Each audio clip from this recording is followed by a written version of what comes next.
So good afternoon, everyone. I'm Dr. Edgardo Sanabria-Valentín. I'm the Associate Director of the Program for Research Initiatives in Science and Math at John Jay College, and I'm also the Director of CIRE here at John Jay.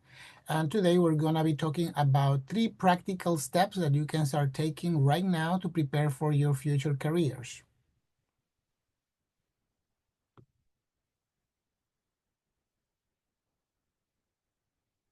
Okay. Just as a reminder, CUNY has a video recording policy, and this will likely be posted on our YouTube channel. So as a brief outline, today we're going to be discussing what is a career versus what are jobs, and then discuss 3 practical steps, exploring, planning, and meeting, that can help you identify what is your next step and how to get ready or how to become ready for what the different steps you're going to take throughout your career and that initial step after college. If you can, please get pen and paper. And also, I am going to put on the chat the link to a document that we're going to be working with. I'm going to also have a QR code for it in a moment. So those of you who are watching the recording can do that through that. And the reason for that is because we're going to be doing a couple of exercises throughout. So first, let's start with a few definitions, and I would appreciate from the people that we have present if we can have a bit of a discussion about particular difference between what is a job versus what is a career versus what is a vocation. Those 3 terms get used sometimes interchangeably by advisors or by people, and but they have specific definitions, and I want to make sure that we have those clear before we start. Anybody wants to give me their definition for the 3 terms?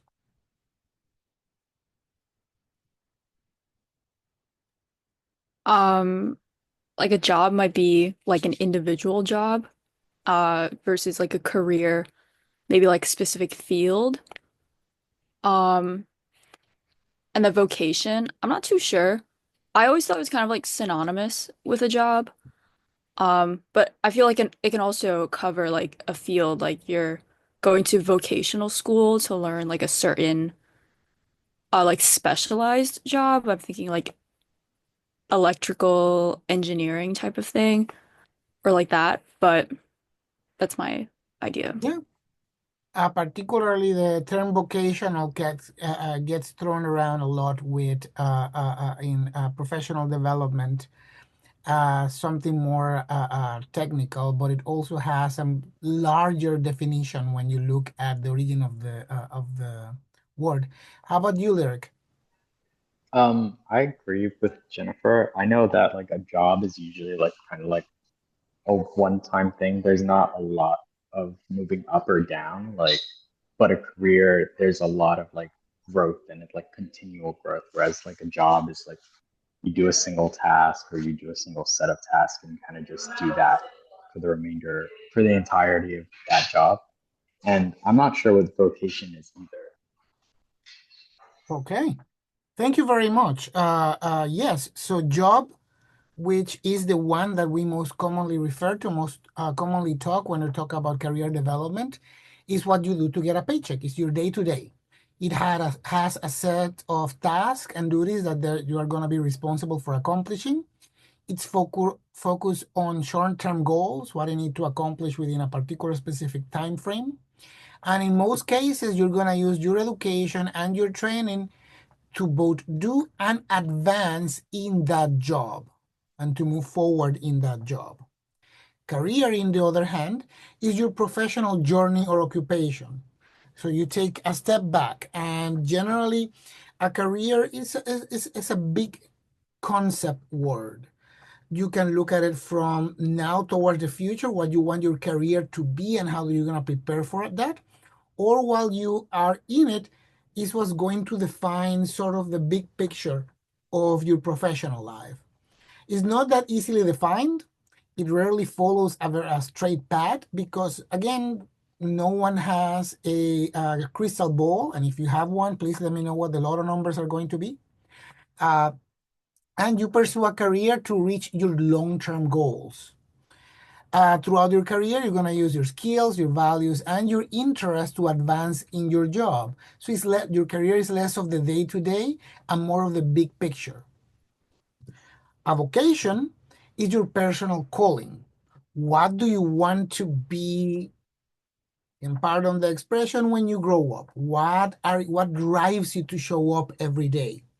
It's going to intersect your gifts, talents, your passions, your experience, your training with what you want to change into the world. What change do you want to bring to the world? And sometimes your day-to-day job might be unrelated to your vocation. Maybe your vocation is to be someone that wants to bring change by helping people or helping the environment, but your job is as a toxicologist that works in a toxicology lab, and your career is as a scientist.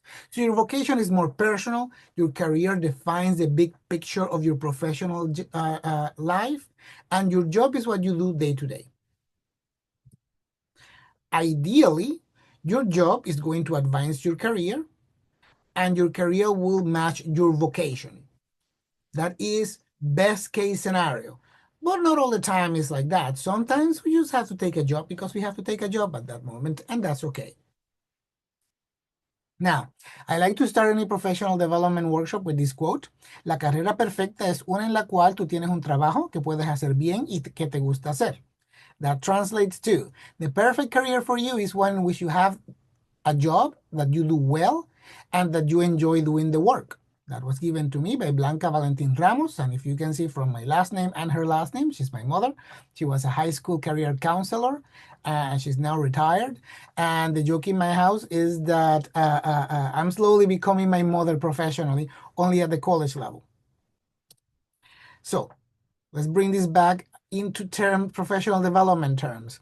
The perfect career and job for you is one in which you have the skills for, meaning that you can do the job well, that you have the interest, that you're interested in the both day-to-day and the big pictures of the work, and also values in which you feel personally fulfilled, that it really matches that vocation for you, or your personal requirements, your personal goals, that can go from what you're actually doing to what the type of life you want to have.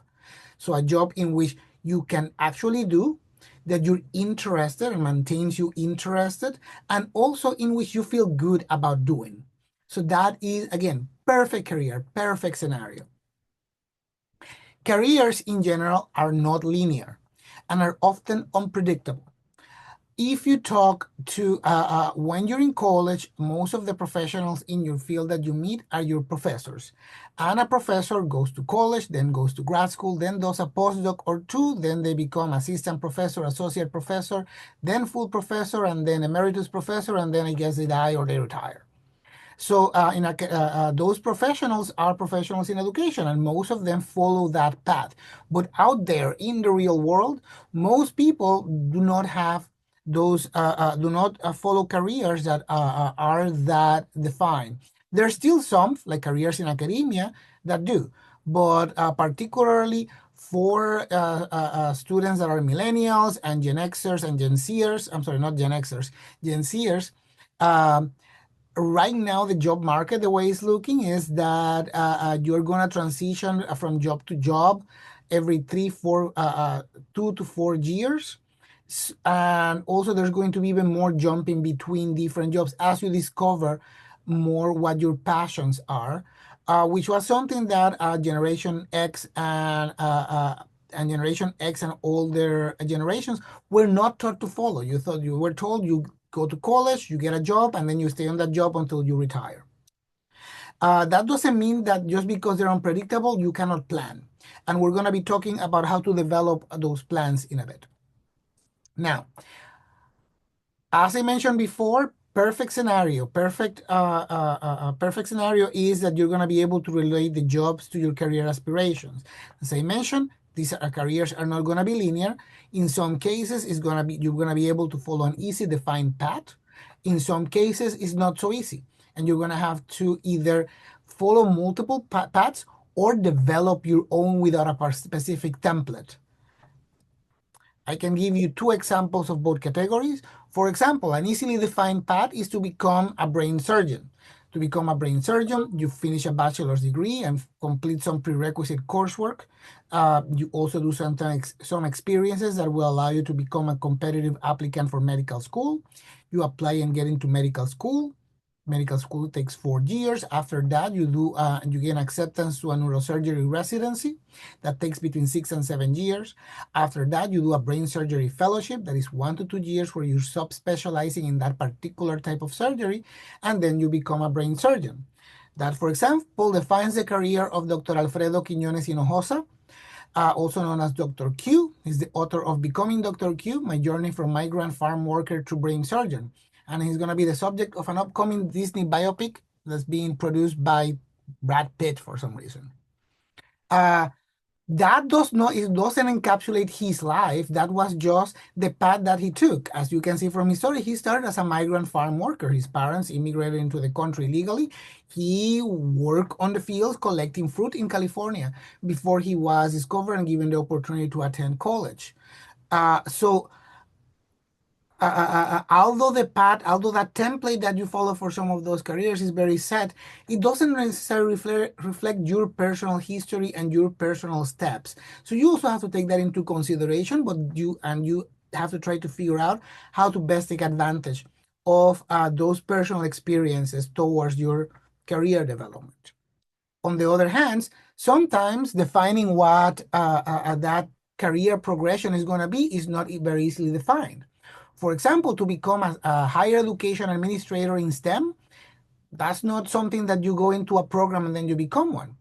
But I can tell you from someone that works in this field, a lot of us, what they have done is they have gotten a bachelor's degree in STEM, in my case, biology, a doctorate in biomedical sciences, followed by a postdoctoral fellowship where we got to practice research as independent researchers. After that, there are many paths you can take. For example, you can complete an NSF fellowship on public policy, where you get to learn how to apply your scientific skills outside of the laboratory. Potentially getting a job as a program manager at the New York Academy of Sciences, where you get to develop your program management skills. And finally, land a job as the Director of Postdoctoral Affairs at a Memorial Sloan Kettering. That is the case of Dr. Jaihara Forti Santiago, who's the current Director of Postdoc Affairs at MSK. And even though I had the same beginning as her, my steps were different. Instead of going on fellowships after my training that allowed me to develop those other skills, I became a staff scientist in biotechnology. After that, I worked as a contractor for scientific staff scientists. I got to practice, learn about the industry of biotechnology and how that industry runs, in addition to working in it. From there, I moved to become a science operation contractor, where I was using what I learned as a staff scientist to help to help companies develop their business plans and how they actually manage their operation, the day-to-day operation of the company, particularly in startups. And after that, I applied and became lucky enough to come back to John Jay, which is what I wanted to do, and was working in higher education. And now I'm the director of PRISM and CIRE at John Jay College, where I get to apply both my scientific training and my training in operations to help develop students' professional development.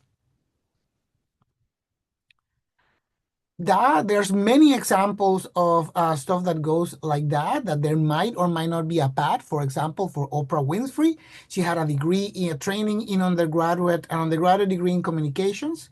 She had a first job as an on-air journalist. After that, she became a talk show host, and now she's the CEO of a multimedia company.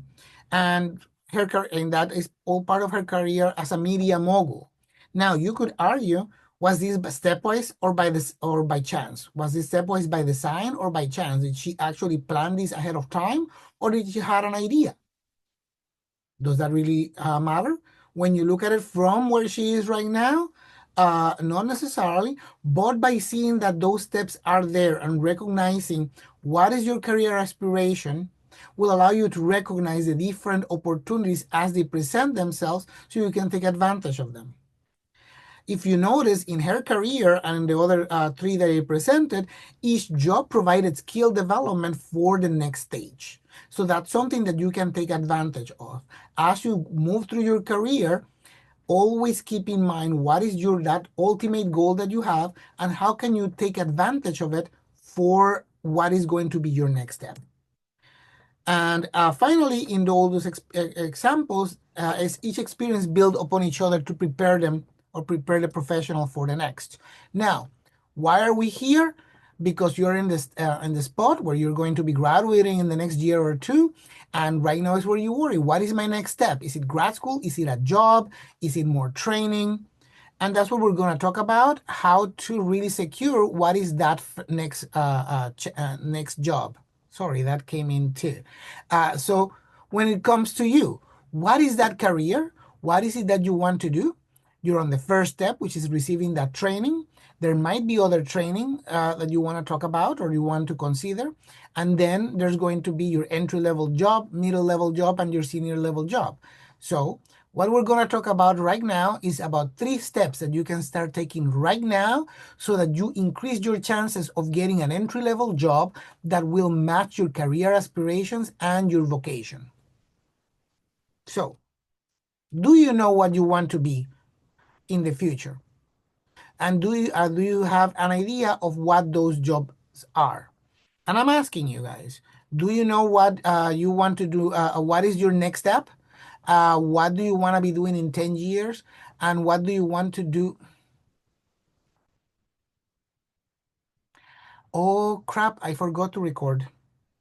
Oh, dang it. Okay, you know what? It's just the two of us. It's just the three of us. So I'm going to then, we're not recording. I don't have to prepare for that. So, Lyric, Jennifer, what are your career goals? It's just the three of us, and you don't have to turn on your camera, so don't worry about it. Right now, I think I'm a junior right now. Lyric, I'm sorry, I cannot hear you very well.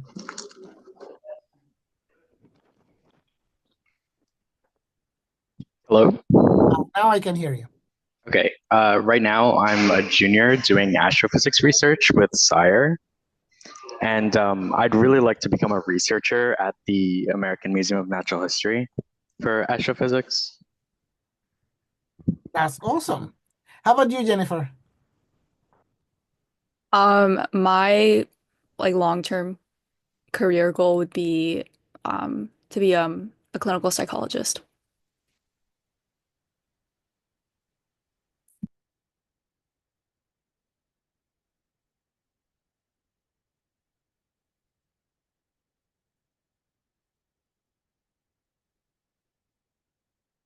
And Jennifer, are you planning to pursue postgraduate, or are you going to go to your what is it, the certification, the counselor in social health, MS social work, MSW? Are you gonna go for your MSW right after college? I'm taking like a couple years like as a gap year. So um hopefully that would be sort of some sort of like full-time research position. And then after I'll apply for a PhD program. Okay. Okay, so now we're talking, and now that I don't have to worry about who's gonna watch this, we can focus on this. That is actually my role at John Jay, and my particular vocation is to help students that are considering careers as scientists plan and identify what are the next steps. That's what I do with my students at Prism. So let's focus on that. So you both have an idea of what you want to do throughout your career. You both are going to require completing doctorates. In your case, Lyric, going to be a PhD in astrophysics. Have you started to do have you started to look at postdocs? I'm sorry, graduate programs? Uh, very like informally, yeah. I've started to look at some graduate schools here in the city as well as internationally. And are you a senior, junior, I'm freshman? a junior. You're a junior? Okay, so you still have one summer. Yeah, Uh, yeah. before we go, let's talk about summer research programs. Uh, Jennifer, so you're right now doing research as an undergraduate. You don't want to find employment as a researcher after your education, and then you want to apply to PhD programs. That's great. Uh, just out of curiosity, why are you thinking? Why are you taking the gap year? I'm not too sure yet.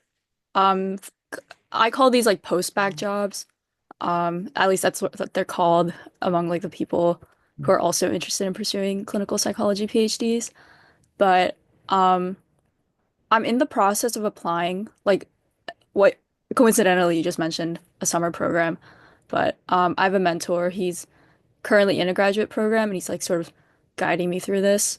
And he said it's not like a full-time job, but it's like a summer research full-time sort of experience with the Veteran Affairs Hospital, like their research department in Minneapolis. Mhm. And I'm applying for that, but most of the jobs won't come out or I won't get notifications about any upcoming jobs until around February. So I'm not exactly sure where I'm gonna go, but hopefully I go to some place that like aligns with my research interests and um allows for me to get some sort of like deliverables, like either more poster presentations or even a publication. Okay, and are you a senior, junior? I'm a senior. You're a senior? Okay. So I believe in the power of the written word. For students in my program, I don't have one of the ones that I bought for them, but I always buy them these fancy journals. And because I have one, I call it my professional development journal. And every time that I learn something about my career, my vocation, my interest, I write it down. So I highly recommend, and we're going to go through the IDPs. It's an opportunity for you to write these down. I really believe that writing stuff down helps you focus on making it more real. Anyway, we're going to talk about three practical steps, and here they are. First one is exploration. This one for both of you, based on what you told me, I'm gonna adapt on the fly a little bit because this presentation I generally give it to sophomores and juniors that are still trying to figure out what are they gonna do after college. But we'll modify these for you, both of you, because you're both pursuing PhDs. But it refers to exploring the jobs related to your career aspirations. Why? A lot of times, when students come to me, the job that they want to apply to, what they're really talking about is their career, and not so much about the job. They want to be, I don't know, a medical examiner. Medical examiner is a physician that subspecializes in forensic pathology. So by spending some time figuring out what those jobs are and that are related to the career aspiration, you can start identifying what are the skills that you're going to have to develop. Second one is to plan and is to develop smart goals to prepare. We'll go over those. And then to meet, which is to identify professionals in your career and to conduct informational interviews, which are formal opportunities for you to learn about other people's careers pathways. So practical step number one. Uh, so I'm going to go quickly over this and imagine that you guys are on your first year of college and you didn't know that you want to be an astrophysicist or a clinical psychologist just yet. You know that you were interested in something and you came to college to study that. What I tell students is that that job that you want that will help in your career is out there right now. They're already advertising for it. They're not waiting for you to graduate to invent the job of toxicologist or clinical psychology researcher. Those jobs are out there now. So don't wait until you have to look for that job to look for it. Jennifer, you gave me the keyword there. You're waiting for the announcements or that the jobs are available because you're subscribing yourself to some of these databases that will tell you jobs. I tell students to do that, so I'm glad that you are doing that already. Anyway, most job posts, when you look for jobs, they're all gonna look slightly different. They're all gonna have different words, but all of them are gonna have three main parts. First, a description of the company. Second, a description of the job that goes over the responsibilities and the day-to-day of what the job is and who do you report to. And then the qualifications. What is the education that they require and what are the skills they're looking for? It might not be specifically like that in three different parts. It might be that the skills are described as they're describing the day to day, but they're going to cover these three main categories. They put that on the job post because they want candidates to self-select. You read the job post and figure out, am I eligible for this? Do I have the right experience? Do I have the right training? Is it something that I seem to enjoy? Then I'm going to apply. Now, I recommend that students start looking for these job posts from the beginning as freshmen. And that way, and not only that, identify what are the jobs the jobs that they might potential that are applied to their career aspiration at different levels, both at entry level, mid level, and also at a more senior level, so they can start identifying what are the commonalities between them. And then do research and find job posts for those particular positions. How many? As many as possible. I recommend that students switch 1 hour a month from social media and do 1 hour a month doing this. That way you will not only identify what are those skills that you should be identifying, you're going to be able to start noticing at what time of the year these job posts come out. You might see that, oh, right now I'm seeing a lot more posts, I'm seeing a lot less over time.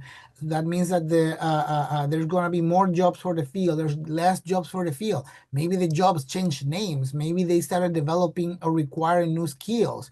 Now, maybe not right now, but I can guarantee you in 10 years, all entry-level jobs are going to require you to have a minimum of understanding of how to use AI for some of the specific tasks of each job. That's right now is not a requirement, but you will see that that's going to start appearing in entry-level jobs posts over time over the next 10 years. So once you have that, you're going to look for the job post and you're going to look for common skills among all job posts. Now, you guys have already, so let's go back here and let me specify this. For Lyric, for you, it would be looking who employs astrophysicists. Astrophysicists are employed in academia. Astrophysicists are employed by the government and by private industry. By the government to national research labs and also federal agencies and industry, depending what your specialization is, but satellite communications, for example, the military industrial complex. Of course, depends on what type of astrophysics you want to do, but maybe you have an idea right now, oh, I want to be a professor that only does research. I can tell you right now, when was the last time that you heard of brand new university opening? Jobs in academia are flat. And particularly right now, academia is going to go through a period of compression. We are starting this year where 18 years ago was the 2008 recession. In 2008, the birth rate in the US dropped, which means that next year there's not going to be enough freshmen for all the universities in the US. So right now, academia is going to be contracting, and there are no brand new positions per se. So the employment for that is very stable. So I want you to take this opportunity to start looking what other employers employ astrophysicists, what other employers employ researchers in astrophysics, what potential other careers I can use my training in astrophysics for. For example, public policy. The NASA, for example, has professionals that are scientists, and what they do is drive the agenda of the agency. They don't longer do research, but they use their scientific skills for that. Another possibility in there's academia, research also down the line.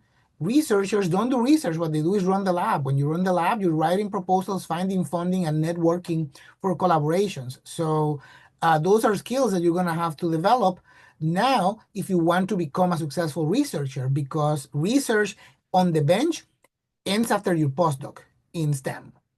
In clinical psychology, entry-level job after the PhD is going to be, it could be a clinical, could be in academia, or it could be as a clinical practitioner where you're going to be seeing patients. Mid-level career professional, maybe you running your own practice, or potentially working also on public policy where you work for the Department of Public Health, the health department, establishing the policy for mental health across a particular municipality or a region. A leader in the field might be, I don't know, who's a leader in the field. For Lyric is, what's his name at the American Museum of Natural History? Neil deGrasse Tyson. Thank you. I have his book that back there. Uh, so he's both a researcher, although as you know, he no longer has a lab. What he does is he's an STEM influencer and a STEM communicator and an administrator. So what skills would you require to become the next Neil deGrasse Tyson? You need to develop your communication skills. You need to develop those skills to communicate to the masses, and also get a broader understanding of your field. Jennifer, who do you think is right now the leader in the field of clinical psychology, or who would you identify as that? I'm not really sure. I don't really hear a lot about, I don't hear sort of like the same level of like social media influencing because there's a lot of pop psychology and you can't really trust Not like those. necessarily at that level, but among the leaders in your field, or who is a leader in your field that you admire or that you follow? You don't have to answer, but I'm gonna put that challenge to you. Find who those people are. Find, and that way you will gonna be able to identify what they did to get there. They don't have to all be doing the same thing, but it might help you identify possibilities for the future. Okay, going back to this, once you have an idea of what those jobs are, look for the jobs and look at different skills. And here I'm going to focus on entry-level jobs. And first step is to look for skills that are common among all jobs. I Googled toxicology, clinical technology, and I found these three jobs all in New York. One is for a private toxicology laboratory, and two of them are with New York City hospitals. Uh, One is entry level, the other ones are mid level. And among them, they have a few things that have in common, but I want to point out to one main thing. All of them are involved in quality control and quality assurance. For example, for the one at Sherman Abrams, they're going to be in charge of performing QC and calibration procedures. At the Lenox Hill Hospital, this person at Technologies 3 is responsible for maintaining the program of QC and QA. And this is 462 First Avenue, that's Bellevue. At Bellevue, level 3 clinical technologist is someone that's going to be responsible of setting up testing compounds, so controls, calibrating and conducting performance checks, which is quality control. So now you found those, quality control, quality assurance. What is that? You can then go to Google and figure out, this is something important for my future jobs. How do I develop these skills? And you're going to be able to find a lot of people have written on what are those skills and how do I develop them. As you do research on those specific skills that you saw among all the different jobs that you found, you're going to also find specific terms. For example, the one that I mentioned, QA, QC. In the industry, that's what we call quality control, quality assurance, and it's a shortcut. Not only that, once you identify that, and if you go into the different entries, for example, a little bit below this, I found this one, top 10 quality control training programs. You can do training programs only for quality control, so that then you can do that training and then write on your resume, I have QC QA training. I have two people with a bachelor's degree, 4.0s from CUNY, and they're both applying for the one job in my clinical lab, but one of them did the free course through Coursera on quality control. Which one am I going to pick for the job? The one that did the training for the skills that I want. So take advantage of that, because that will give you an idea of what are those little skills that we're not going to teach you in class, because we're not vocational training. We're a college. We train you in we're in liberal arts. So for those particular more technical skills, take advantage of this to identify them and find ways to gain those skills. So for example, if you look for quality control training and QC courses, there's a database from the EPA on QA QC trainings that they recommend for people applying for jobs. And a lot of the ones that I found there are free. Ta-da! Second thing you can look for is the required preparation or education beyond the bachelor's degree. Are there any certifications, any trainings? In your case, Lyric, it's going to be the PhD and the postdoc. In your case, Jennifer, if you want to work with patients, they're going to expect you to both. Actually, no, Jennifer, what you want to do is you want to do the PhD in clinical psychology to become a researcher. Both. So like with the PhD, I can sort of go into either avenues. Okay, you have both options.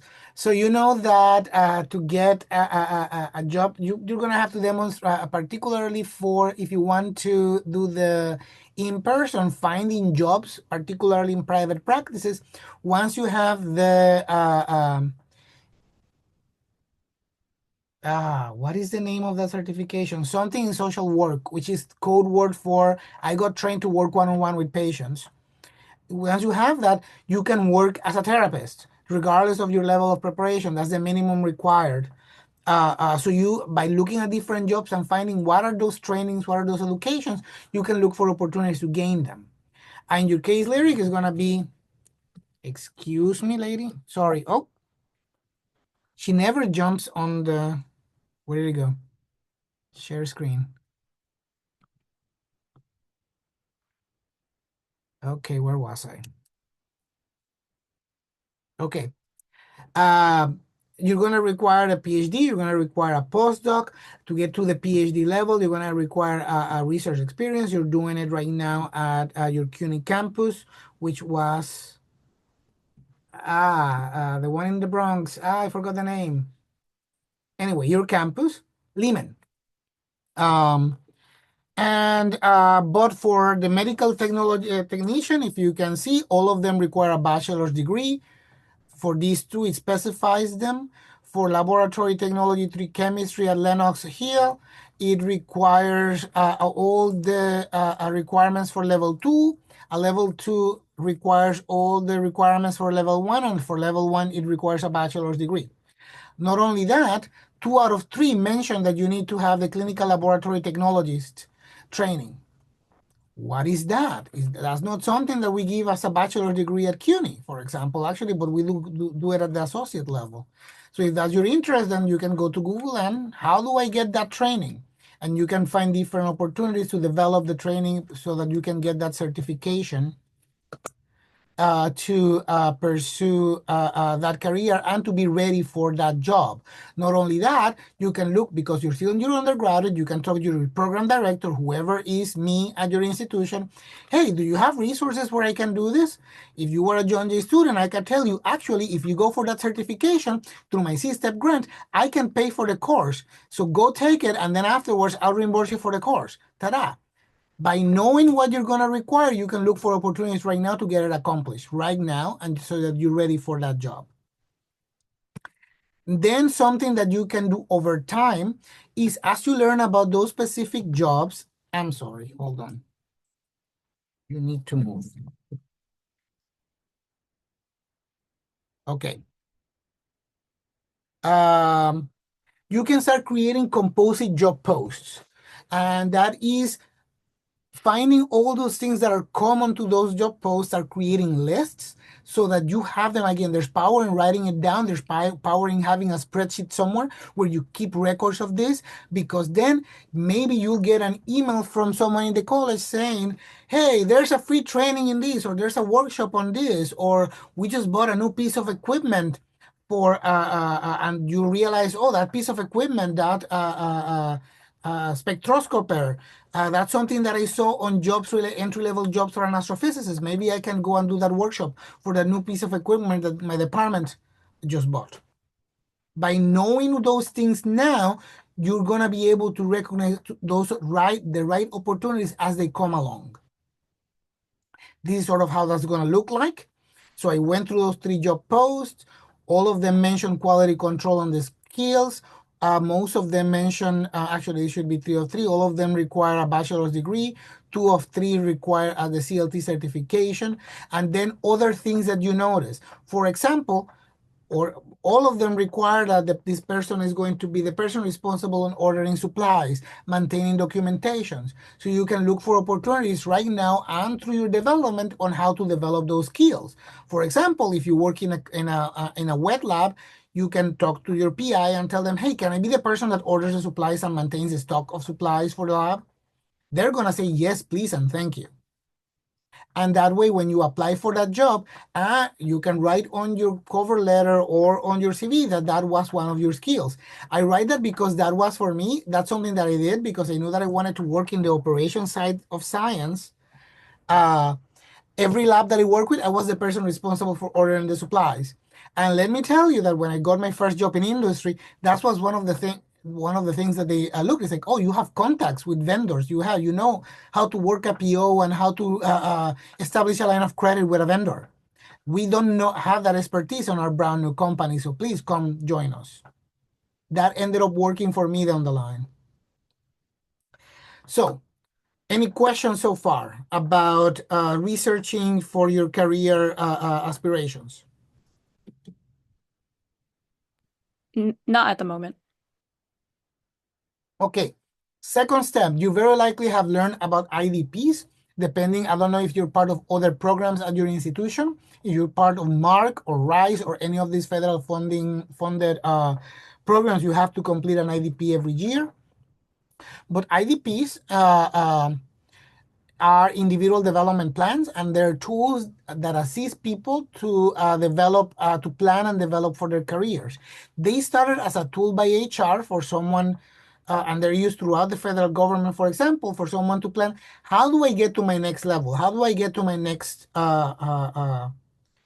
stage? And in large companies where they want to keep employees in, they have professionals in HR that work for, okay, you have these skills, we want you to develop for this position. So we're going to plan now so you can start gaining the right skills for when that job becomes available in the future, you're ready to just transition instead of us having to hire an outsider.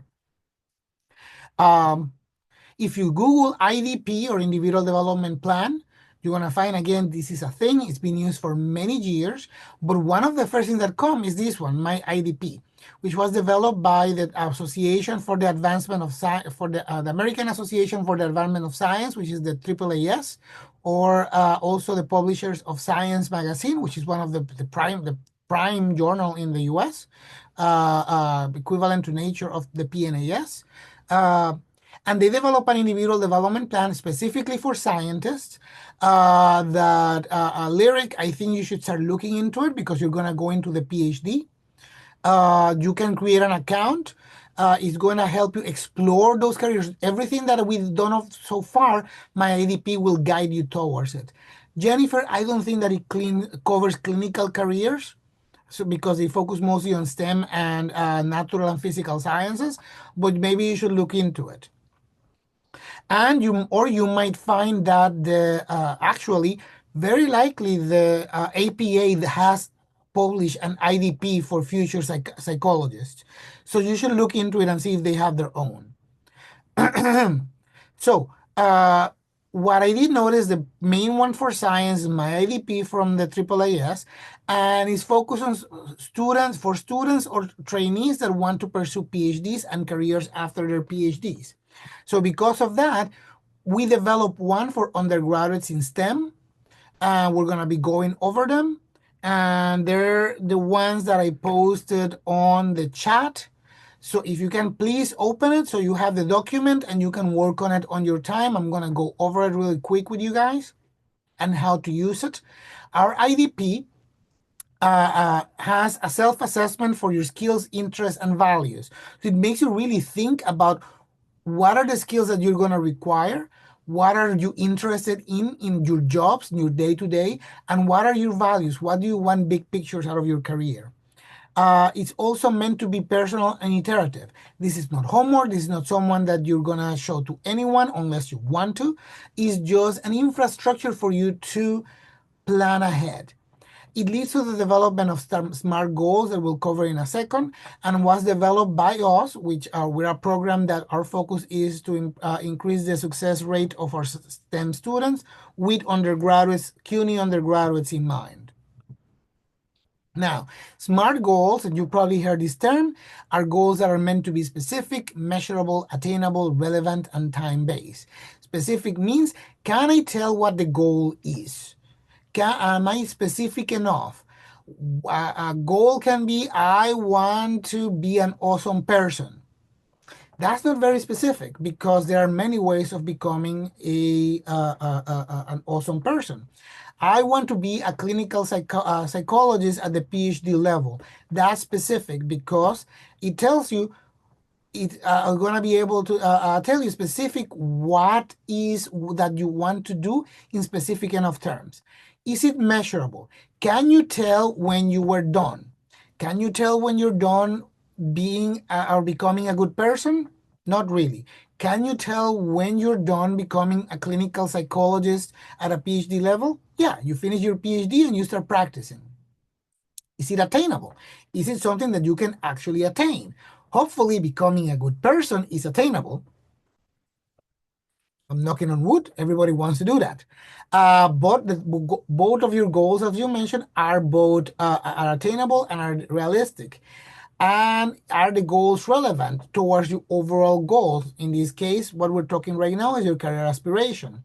And finally, is it time-based? Can I set a clock to say when can I get this goal accomplished by? You can use that for big picture goals and also small picture goals. And we're going to go over that process. And I'm going to show you our IDP step by step. Share. And it's right here. Okay. So the IDP has instructions. First one is don't think too hard about it. Second one, be honest with yourself. This is not something that you're going to show to anyone. And I know that sometimes we get a lot into our minds of what should I want versus what do you really want. Try to take those blinders off and try to just be 100% honest with yourself through it. Read the instructions again, and make sure you understand what is it that is really asking, and then do the exercises and do them sequentially 1 to 4 and then 5 to 6. 1 to 4 should take you between 10 and half an hour, 10 minutes and half an hour. 5 and 6 is going to take you the rest of your life. Not only that, this is iterative. You should come back. I gave you the link. You should save the document. You can come back to it once a year.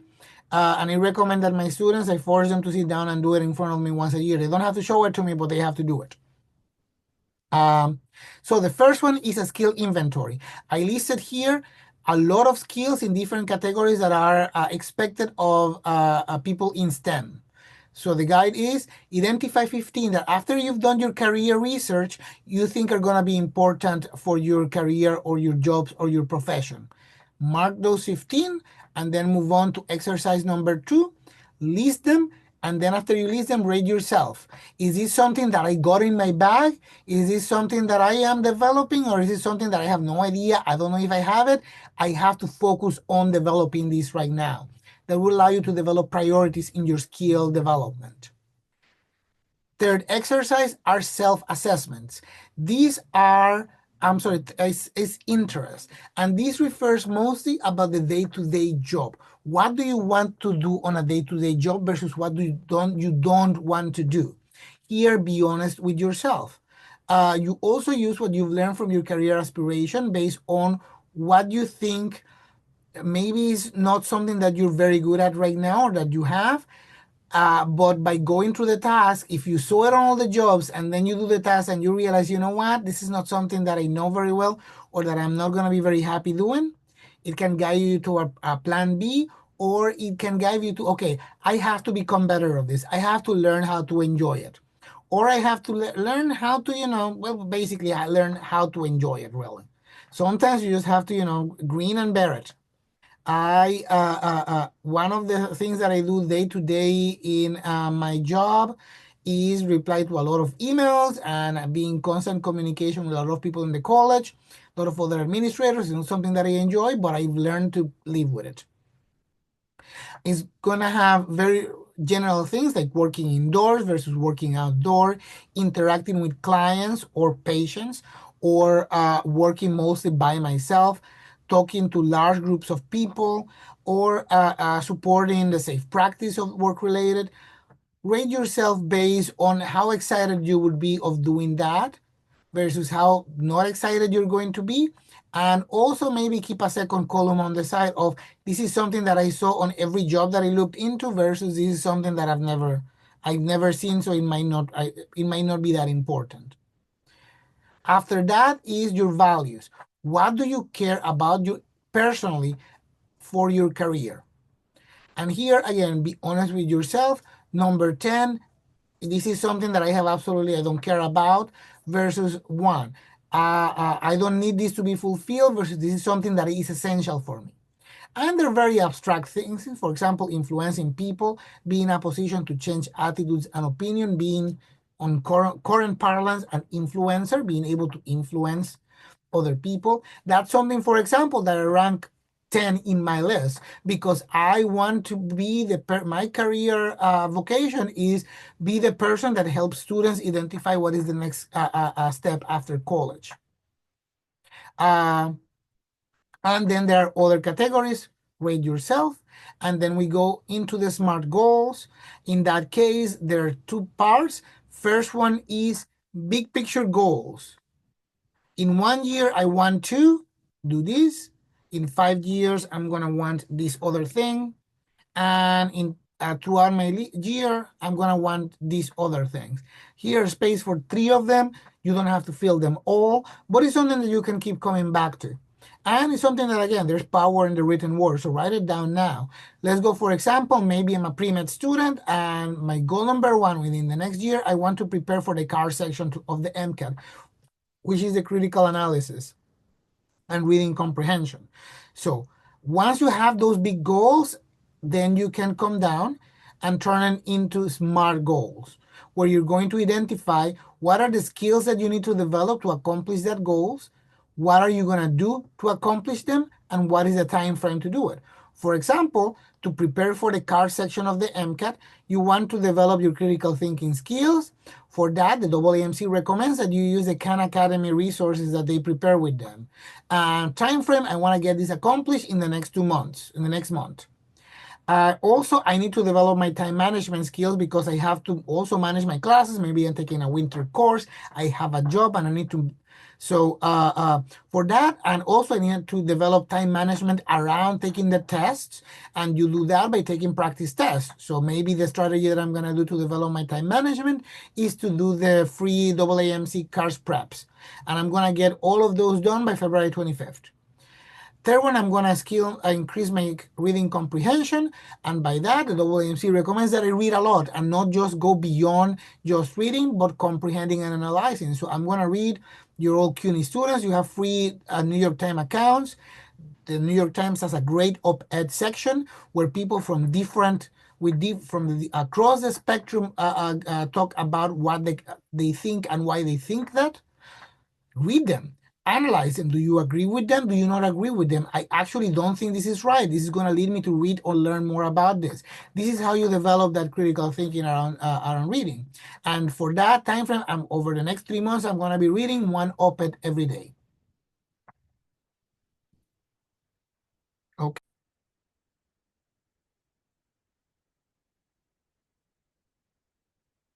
Okay. So we're going to continue with the next step, which is informational interviews. Informational interviews are meetings that you have with a professional to learn about their life experience and the real life experience of someone that works in the field that you want to work or in the profession that you want to work. They are a commonly used tool among professionals to learn more about what their colleagues do and colleagues in positions or jobs that they want to potentially aspire to. What is it that they actually do on a day-to-day basis? Most professionals are very happy to help the next generation. So if you ask them, can I have an informational interview with you where I'm going to ask you these questions about your career? They're going to very likely want to meet with you. particularly now that we all have Zoom and we can do this. We don't have to even meet somewhere. We can do it quickly over Zoom. Informational interviews are not job interviews, so it's important to keep focus on the aim, which is to gather information and not to get a job offer at the end. Now, there are certain rules that make what is informational interview. The first one is that is their time. These are professionals. They're taking 15 to 30 minutes out of their time to talk to you about their career. So when you ask, you're going to ask for a defined time and you're going to stick to it. You're going to come prepared. You're going to have your questions already pre-written and you're going to try to get it done on that time. Remember that this is your interview. You have to come prepared with the questions that you're going to ask and potentially send it to them ahead of time. That way, they will be able to prepare to answer your questions in an effective manner that will then potentially leave you some time at the end if new questions arise, instead of surprising them with something that maybe they hadn't considered up to that point. You want to also do your research. This is not some type of meeting where you go and ask, so you work for this company, what is it that this company does? They have all that online. They have all websites that have plenty of information about what the employment is. Also, the most professionals are on LinkedIn, so you're gonna be able to look at the person that you are meeting with. Where did they go to school? What did they major in? What jobs did they have? What is it that they did in each of those jobs? So you have already those basics up there and they're out there. So don't spend that time asking them for stuff that you can research before. The next one is to follow up. After you meet with the professionals, you're gonna send thank you notes. You're gonna follow up with any information that you promised them. Maybe they, as you were talking, you remember, oh, they tell you that there's an opening for a job for their assistant, and you know that one of your friends is looking for a job at that particular type of work. Maybe you want to, at that moment, hey, here's the resume of that person that I talked to you about.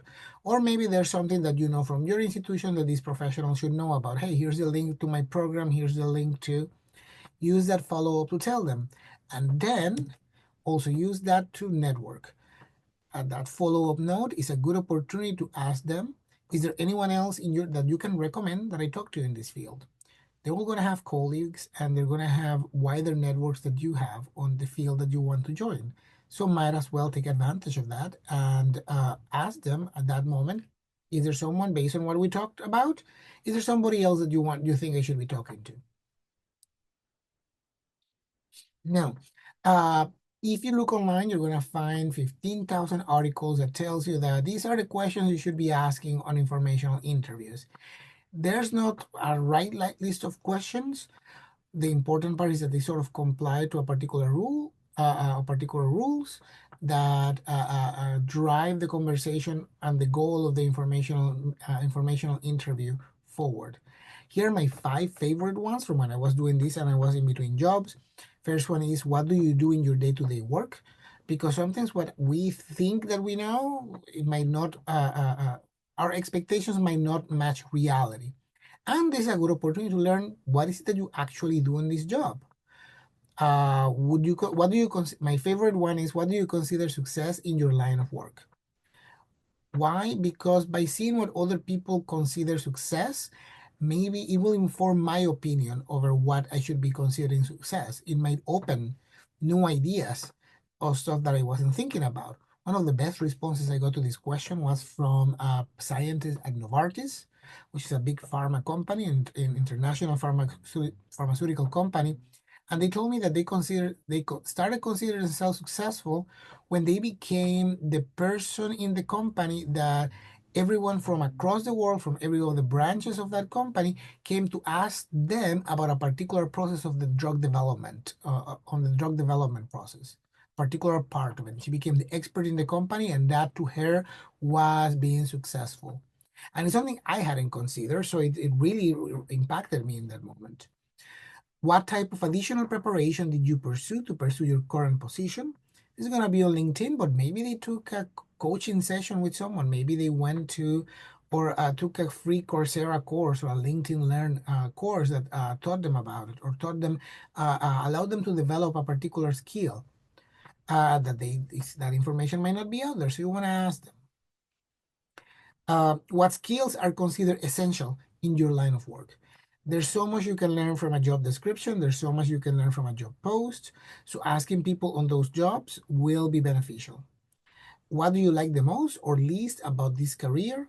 Again, you're asking their opinion, and you might learn stuff that you hadn't thought about. Maybe the stuff that they like the most is something you didn't know that you had that to look forward to.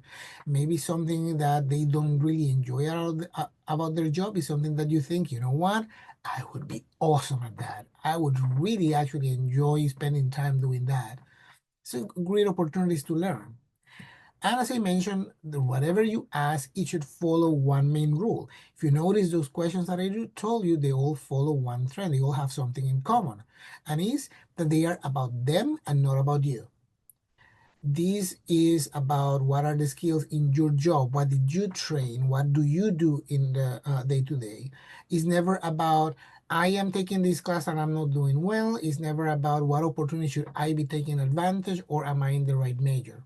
That's what the follow-up is for. In the follow-up email, you can ask them for future advice. But during the informational interview, you're going to be focusing on them, their career, and gathering information about that. Now, a few years ago in 2020, I hired Lauren Solano. Lauren Solano is the CEO of Propel Careers. Propel Careers is a bespoke boutique career coaching firm in Boston. They don't take undergraduate clients. They only work with professionals with experience in the pharmaceutical and biotechnology company. And she's the one that the reason why I know her is because at one point in my career, I hired her and she was my career coach. And she's the one that taught me about informational interviews. So during the pandemic, I hired her to develop a workshop for undergraduates about informational interviews, and she did it. It went very well. We recorded it, and it's in our YouTube channel. Here's the QR code. You can point your phones. I'm going to leave this here for a second. So she goes over a lot more in detail and gives a lot of more great examples of questions and other ways to identify professionals that you should be meeting with. Talking about our YouTube channel, we have recorded a lot of our trainings, like for example, this one is going to live in our YouTube channel. It's in there. You just look for Prism at JJC, and it has a lot of the workshops that we did during the pandemic and some of the ones that we have updated so far, including this one about summer research programs and internships. As these are great opportunities for you to gain experience outside of John Jay. Most of these programs are paid for.